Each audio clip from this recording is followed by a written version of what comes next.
Chapter 2. Reki was supposed to meet up with him more than an hour ago. Longo worriedly checked his phone again for the fourth time in the same minute. His phone's volume was turned all the way up, but a part of him wanted to believe that there was a possibility he just didn't hear Reki's ringtone over the bustling street. That Reki was okay and was already typing out a text. Despite his constant checks, his lock screen remained empty of notifications. A picture of Reki hugging him from behind with his arms around his neck, grinning tauntingly at him instead. Where was Reki?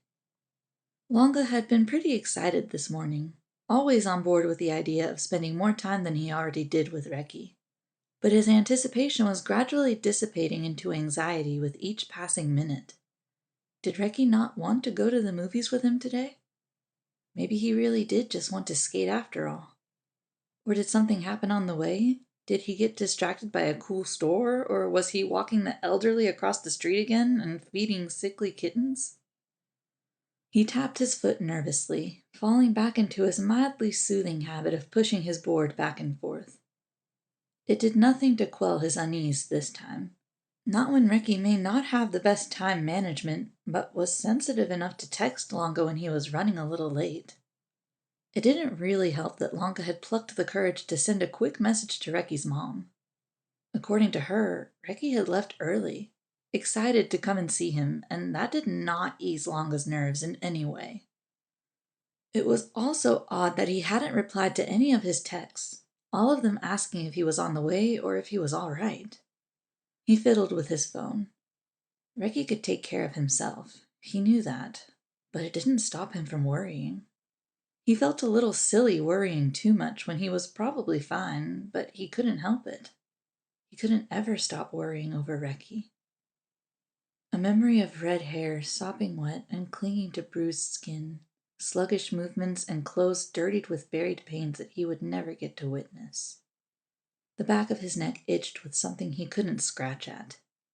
Longa was teetering over his breaking point and already steeling himself to speed away to Reki's house when his phone beeped in his clammy hand.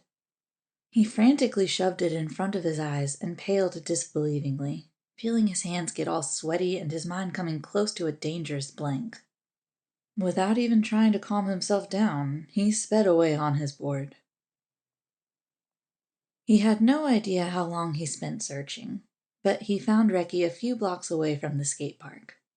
He was on the ground, and he wasn't alone. Reki was glaring defiantly at three older men, hiding his board behind him even as he himself was backed into the corner beside a dumpster. The group was mostly out of sight, hidden in between two buildings. Luckily, Longa had been searching for the exact shade of Reki's bright hair and managed to locate him even from afar. His blood ran cold at the sight that greeted him, but his frazzled mind couldn't even make sense of what was happening. Reki on the ground, hurry. Told you the next time we'd see you, we'd finish what we started. Longa strained his ears, barely able to catch whatever they were saying. The second round in, and he's still just as scared. Won't even fight back. Makes me wonder if he actually likes getting hit. The second round? There was a ringing in his ears that rendered him deaf to the rest of the world around him. He willed his board to go faster, his shoes slamming against the pavement a little more roughly. Didn't get enough from last time, I bet. One with blonde hair jeered, stepping closer. Reki didn't look scared, not even a little bit. But he wasn't speaking at all. That was definitely a bad sign, one that made the fluids running through Longa's veins ice up. One of the dark-haired boys laughed and leaned down, whispering something that Longa couldn't catch before he pulled his arm back and punched Reki square on the face. He really didn't know what happened after that. 1 second, he was a few meters away. The next, he was stepping in front of Reki and shoving them to the side. Two managed to catch themselves, but one was so surprised that he fell to the ground. Longa turned around to ask Reki if he was all right, but the words died on his lips when his eyes fell on the way Reki's knee was sticking out a little too awkwardly to be normal. Longa, you're here? Reki exclaimed disbelievingly, the unanswered question of why he was here hanging in the air between them. But he didn't have time to drill it into Reki's head that if he didn't show up, of course Longa would look for him. He stepped a little closer and tried to cover as much of Reki's body as he could from his assailant's red-rimmed eyes. It was a little hard to speak, honestly. The words were getting clogged up in his throat, as if he wasn't sure if he could let them out without them exploding as soon as they did. "Get away from him," Longa managed, fists forming at his sides. The one closest to him sneered. "Who are you? This chum's bodyguard? Gonna protect him like a good friend?" "Please, this worm ain't capable of making friends. Least of all a friend as pretty as this. How much he pay you for?" Another mocked. His breath rank with the nauseating smell of excess alcohol. Longa bit back the "who are you" bubbling in his throat, hyper-aware of how ragged Reki's breathing was getting behind him. His mind was getting foggier with each slurred word, but he had to fight to clear his head. Reki's safety was more important than beating some random people up. Never mind the fact that Longa knew that he was capable of assaulting them all right now. Well, probably, but Reki was hurt. Longa really did feel like he could do just about anything at the moment, no matter what it was. "We're going now," he said coldly, his teeth grinding down and building up tension in his jaw. Something in his voice must have gotten through their skulls, because the one on the floor didn't get up. "Will there be a problem with that?" "You—" Just as the guy in front of him stirred into a more offensive position, glass smashed noisily next to them. His first thought was to move and shield Reki from whatever it was beside him, but then he felt a hand latch clumsily onto his shoulder. Longa nearly stumbled against the unexpected weight. Reki was there by his side, leaning against him heavily and obviously struggling to even out his breathing. In his other hand was a pale green soda bottle that he must have smashed against the floor, its jagged edges glinting beautifully but dangerously against the sunlight. Longa had no idea how he was able to keep standing when his knee was definitely not in the right place. "Touch him and I won't hesitate to hurt any of you!" Reki shouted, eyes ablaze with fury. It was a total 180 from the indignant and irritated expression he was wearing earlier, even when he was down and injured. It was a look that didn't really match his kind face. Reki, a person so caring and full of love, even when beaten down, he could never stop thinking of others. He didn't deserve this. Longa was going to make sure he got out of here safely. He could see the slight sheen of sweat covering Reki's forehead, and he subtly snaked a hand around his waist to try and hold all of his friend's weight up. "Keep calm. You need to stay calm and focus on leaving as soon as possible." "You think you scare me?" The blonde took another step towards them, lunging like he was getting ready to punch one of them again. He was drunkenly moving towards Reki and God, no. The world blurred and the sun peeked out from behind a cloud, blinding him briefly. How was Longa supposed to keep calm when Reki was injured this badly? Already seething with rage and driven by emotions that were almost never this hot, Longa dug nearly all of his weight on his skateboard and drove it over the nearest guy's foot. He bashed his nose with a jutted elbow for good measure, feeling satisfied at his resulting howl of pain. Reki grunted and almost fell before Longa retightened his grip and whispered a small apology to him for moving so much. When the other guy tried making a move towards him, Longa glared with all the vehemence he could muster, ready to take a leaf from Adam's book and whack him with his board if he so much as stepped a centimeter near Reki. "Get out of here before I call the cops," he threatened lowly, making sure to look them in the eye so his promise of pain was unmistakable. Beside him, Reki raised the bottle even higher, poised to strike the only one left standing from the band of intoxicated men. "You've all had your fun with me already. There's nothing left for you guys here. Just go." "What?" Longa couldn't stop himself from whipping his head around and staring down at Reki incredulously, but his friend wasn't looking at him. His mouth was pressed down into a thin line, a grim sort of determination on his face that would never come close to the burning resolution that he exuded when he skated, when he drew, when he did anything at all. How could Reki say such a thing? Longa kind of felt horrible for thinking it, but was Reki not as set on getting away before Longa arrived? The thought jolted his limbs into a state of numbness. his tongue in his mouth going dry. He pulled Reki a little closer and bit down on his tongue, trying to focus on regulating his grip so as to not squeeze Reki too tightly.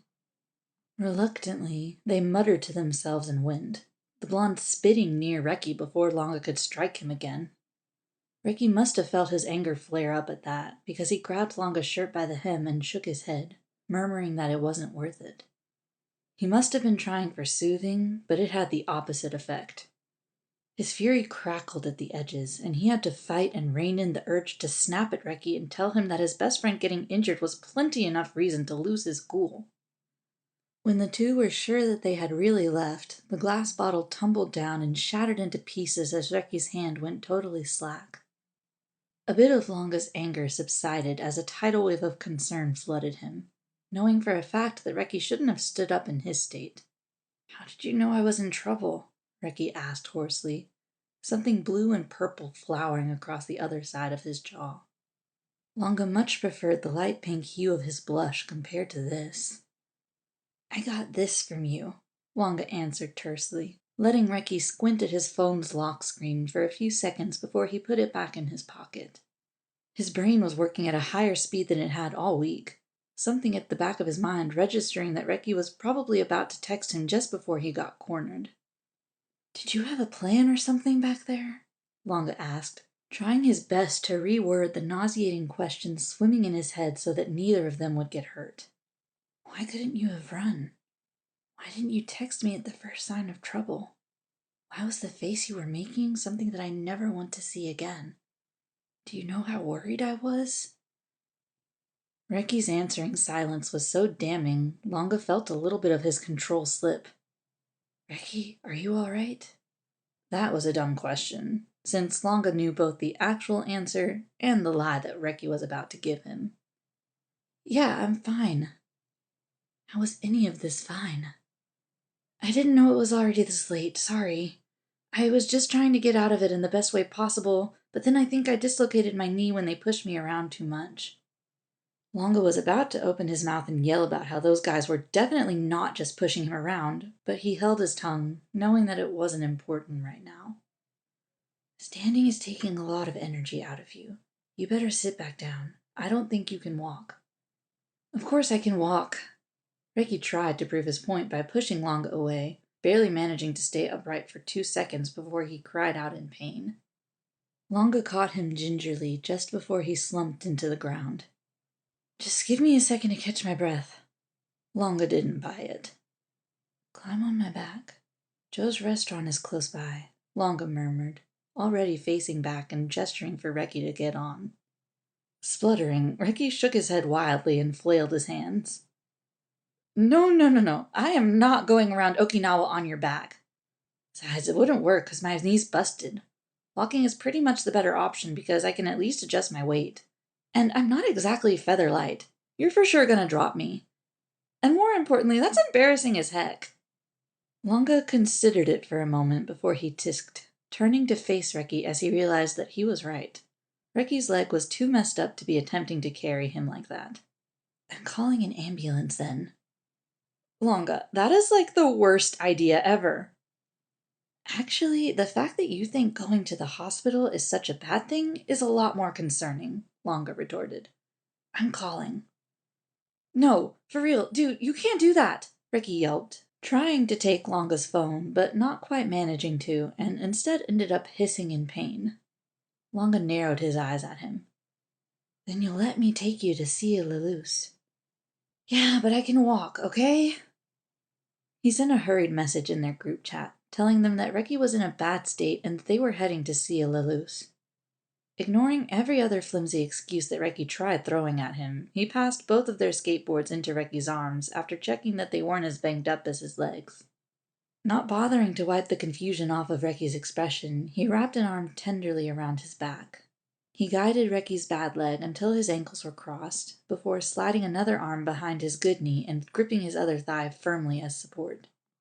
"Longa, I can He sucked in a sharp breath when Longa grunted and lifted him up. "Longa, bud, for frick's sake, I can walk. Put me down." "No," he adamantly denied, careful not to jostle Reki too much. Ricky groaned unhappily when Longa refused to stop, hiding his face behind their two skateboards and wrapping his arms loosely around his neck. It was probably not the best time to admit to Reki that it kind of felt nice. "What do they want with you anyway? Did you know them?" Longa muttered darkly, both wanting answers and to give Reki a distraction from the pain. He got an odd look from a nearby woman with groceries in her arms, but thankfully the streets were barren aside from her. "They're just an old crew I used to hang out with. I split when I realized that they didn't actually love to skate and that they were just doing it to look cool." Ricky was still using their two skateboards as some kind of mask, which Longa couldn't help but find endearing, even when he was still just a little mad. "They were just drunk, I guess, and ready to pick a fight. It didn't really help that I kind of tried to ignore them at first. Longa should have done more than just break someone's nose. But dude, you were hella cool back there. Thanks for saving my ass. I honestly didn't know you had it in you to look so mean and scary." Longa blinked, then pursed his lips in response. He didn't know how to tell Reki that he also hadn't known that he was capable of getting that angry, right up until he saw one of them hit Reki in the face. It was so confusing to him, really. He still didn't understand why anyone would want to hurt his best friend. Reki was nice to everyone and extremely thoughtful, so passionate and so pure of heart. Reki started to relax in his arms, and Longa was glad that he was, really. He wanted to keep Reki that way, relaxed and safe from harm's way. But something was on his mind, and he also couldn't hold back anymore. He hesitated, wondering if the words that were forming at the tip of his tongue were the right ones. "I'm sorry, I really need to know. Was this all right to ask? Reki, were you not worried for yourself when they surrounded you?" He couldn't see the other's face through the skateboards, which only riled him up more. Reki swallowed and thankfully answered before Longa could repeat his question out of pure nervousness. "Of course I was, man. I was so scared because you almost looked like you didn't when you were on the floor." Longa had no idea if this was coming out right, and this was something far too important for him to mess up. He let out a shaky exhale. "But when I interrupted, you looked more like yourself. You told them off and you... Reki, I'm just... What if I didn't find you?" "Longa, hey, no, don't think like that." Reki's voice cracked at the end, but it was still soothing and just about managed to pacify him. Reki shifted his arms, looping them a bit more securely around Longa. "I wanted to get away, for real. I mean, who wouldn't, right? But I guess I only really lost it a little when they looked like they were about to beat you up, too. And wow, dude, you really came for me." "Of course I would. I always would," Longa interrupted firmly, wanting to make sure Reki knew it. He had to know how much Longa cared for him, right? He heard Reki gulp. "But you have to be more worried about yourself, too." Th- Thanks, Longa. I really appreciate it," he stammered. "But I was already thinking about breaking the bottle and stuff before you came, all right? Wow, I was just gonna bluff my way through it. I didn't think I had it in me to actually hurt them and stuff with it. Then you came and... At that moment, I wasn't sure if I was still bluffing." Warm. Reki's words warmed him and filled him up with affection that Longa didn't know his heart could hold. But something was still bothering him, even after hearing Reki explain. He remembered the part that he managed to overhear, just before he had stepped in. They were talking about, they mentioned that this was the second time. Did they do something like that before? A few awkward seconds passed before Longa looked down to face Reki. From the slight crack in between their two skateboards, he could spot Reki facing away and glowering at the pavement. "Reki." "No."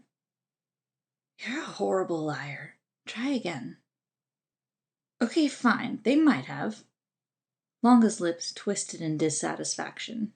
the hand holding Recky's thigh squeezing just a little tighter. How long ago had that been? When? Why do you need to know? Recky.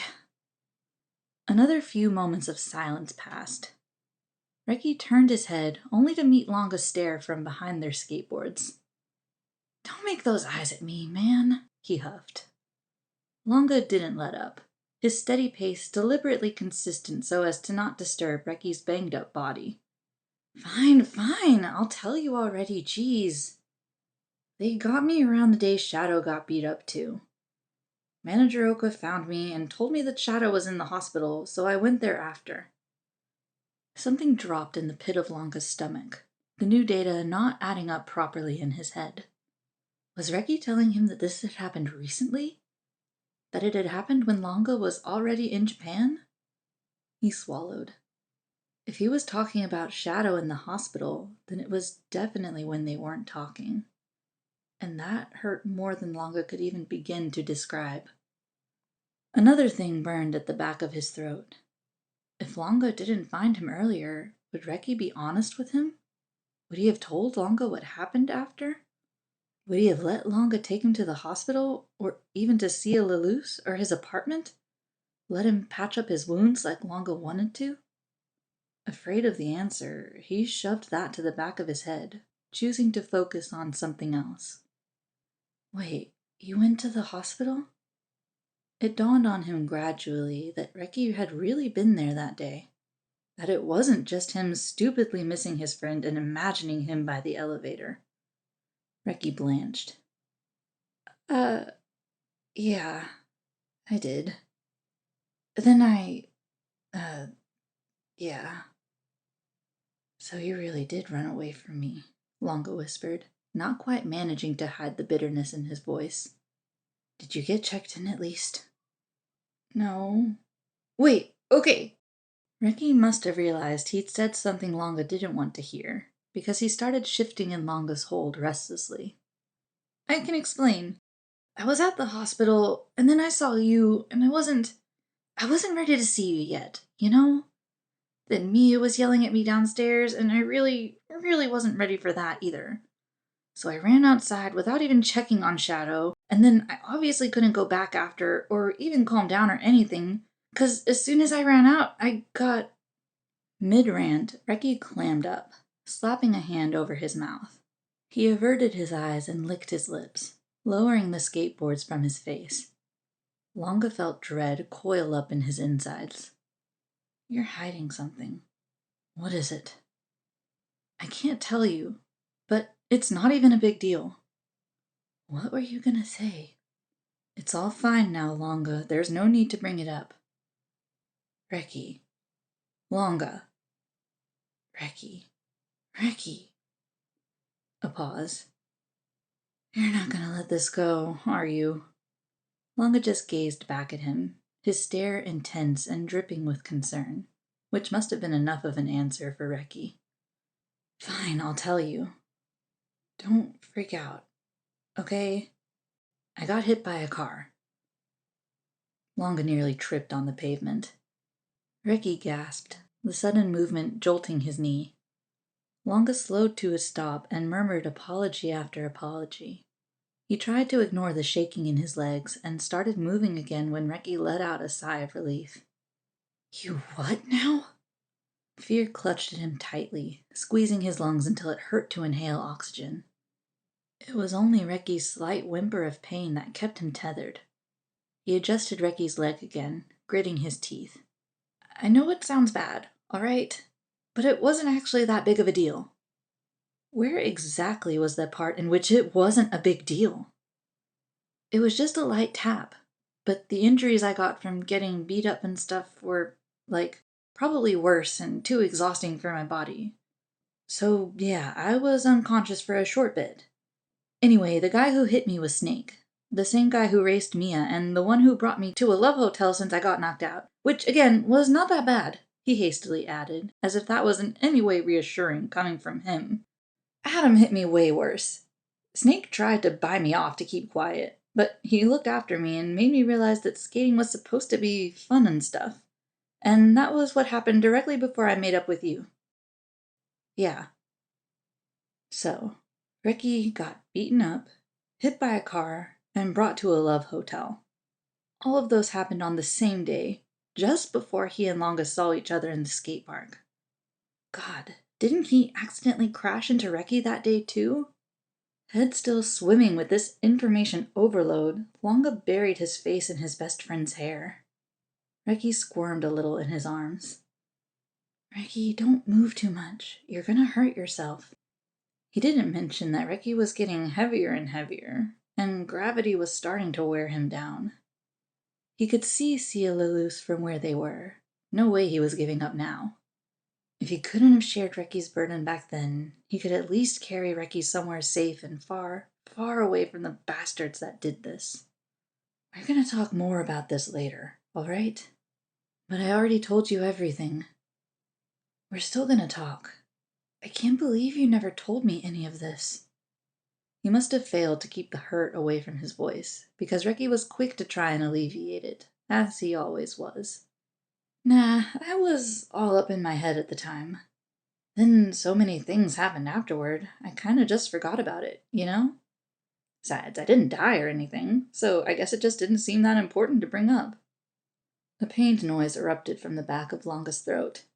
His thoughts were tumbling out of his mouth, completely bypassing his brain-to-mouth filter that was already almost broken down into non-existence when in front of the redhead. I hate it when you talk like that.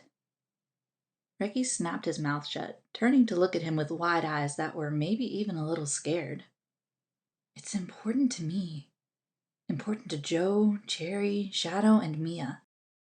I want to know these things, and more importantly, I want to be there with you when these things happen. You got beat up. You got hit by a car. And I was just a few meters away from you. We all were. Longa's vision blurred, but he didn't pay the building wetness any mind. All he felt was frustration. Frustration at Reki for not seeing himself the way Longa saw him. Frustration at himself and the world for allowing him to be that close when Reki needed him, but somehow Longo still wasn't able to comfort him. He took in a deep breath, crossing the street after making sure Reki was still comfortable. You're always looking out for people. Always looking out for everyone, and always taking extra care of me. And I've been trying my best lately to show you that I could be someone that is just as reliable as you, especially when it comes to you. I just wanted you to know that you can depend on me, always, because nothing else is more important to me than keeping you safe and happy. You know that, right? He felt Reki's calloused hands wipe something away from Longa's cheek. Probably a stray tear. He couldn't find it in himself to even be embarrassed about it when Reki's touch was so gentle, and when it was everything Longa wanted. Dude, you're my best friend. You don't have to, do so much for me. Honesty was the only way Longa could get it into Reki's head. It's because I'm your best friend that I want to do so much for you, Longa rebuked plainly, watching the flush spread beneath Reki's collar. Dude, stop! How do you not get embarrassed? Reki half-heartedly bumped his shoulder with his forehead. Longa still had enough pride in him to keep quiet about the fact that whatever embarrassment he might have felt quickly evaporates after winning a flustered smile out of him. Is that why you've been so touchy and thoughtful after we made up? Sort of. At first it was 'cause I wanted you to rely on me more. Longa lowered his head, his mumbling now a touch uncertain. But if I'm being honest with myself, sometimes it just felt good. It felt right, is what I mean. Reki bit his lip and muttered something unintelligible under his breath, wrapping his arms more tightly around Longa and burying his face in his neck. It made carrying him a little easier, but it also made it harder for Longa to school his expression into something not as embarrassing and as love-struck. They were so close. He continued, spurred on by Reki's sudden shyness. Won't you let me watch out for you? Like how you watch out for me? What? God, you always say stuff like that so easily. Reki laughed weakly, but nodded shyly anyway. That was a clear win in Longa's book, no matter how uncertain Ricky looked at the moment. They were standing in front of Joe's restaurant, which was great because his arms were seriously about to fall off. But it was also bad somehow, because he didn't really want this moment to end. You really sound like one of those princes from those fairy tales I read to my sisters. Longa thought back to his conversation with Mia. Thought back to all the little things that he tried doing for Reki, and all the little things Reki had done that had him completely floored. Looking at him now, blushing in his arms with bruises on his face and scratches on his arms, Longa couldn't help but think that he's getting better and better at this whole prince gig. He managed a tiny, wet smile as he pushed past the doors to seal Lelouch with his shoulder. Well, Prince Longa does have a nice ring to it. Knew you'd warm up to the nickname. If you're a prince, what does that make me then? A knight. Knight Reki. Reki snorted. Knights are supposed to be the strong ones, always. The ones wearing heavy armor and protecting everyone. Kind of mortifying for the knight to need help from his prince, isn't it? Upon seeing the two enter the restaurant in such a disheveled state, Joe, Cherry, Shadow, and Mia abruptly stood up from their seats, rushing and yelling over each other as they scrambled to demand what was going on. Shadow looked torn between yelling their ears off and bursting into tears, and it was kind of amusing to see the same murderous expression that must have been on his face now reflected on Joe and Cherry's. Just before Mia barreled towards them, not quite hugging them, but not quite managing to hide how sick with worry he had been, Longa leaned down and whispered, "Not if the prince loves the knight with everything he has." A message. To Hero. 11:54 p.m. How's the slime? A reply from Longa. Asleep. He doesn't look like he's in pain. And how are you? Honestly, I don't even know. I'm just glad he's okay now. Me too. Oh, and Longa? Yes? How's being the slime's prince going for you? You heard that? Yeah. You're lucky I was so focused on his injuries, because if I wasn't, I was probably gonna barf all over your clothes. I'm glad you guys figured stuff out, though. And, I guess it's also nice that you know us six are always there for each other. Would have been pissed if you didn't text us that the slime got beat up. But Longa? Yes? Don't ever say that shit in front of me again, for real. 11:59 p.m. Hasegawa Longa sent an image. God, your PDA is just gonna get worse, isn't it? Go to sleep. Mia stared down at the selfie Longa had sent him. Ricky's tuft of hair was peeking from where he was laying on Longa's chest, his face hidden in the other's shirt. Longa himself was barely in the frame, but the tiny smile he wore was visible, his chin lowered to settle right on top of Ricky's head. The room was a little too dim for it to be a half-decent picture, but the love and the trust between the two were so obvious that Mia couldn't help but save the photo. He then shut his phone and tossed it to the floor, grumbling about idiots and how they were out to ruin his life.